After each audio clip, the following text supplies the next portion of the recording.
With all of your receivers installed at each of the termination posts in your system, grab all of your pre-assembled straight tensioners and thread them into your straight receivers at each of your termination posts.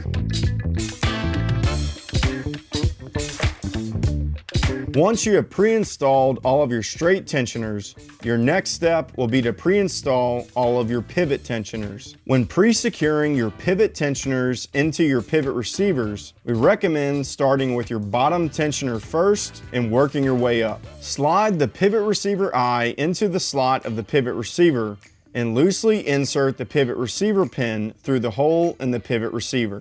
Using a flathead screwdriver, first, rotate the pivot receiver pin counterclockwise until you hear the pin set into place. Then, rotate the pin clockwise until the pin is fully threaded into the pivot receiver.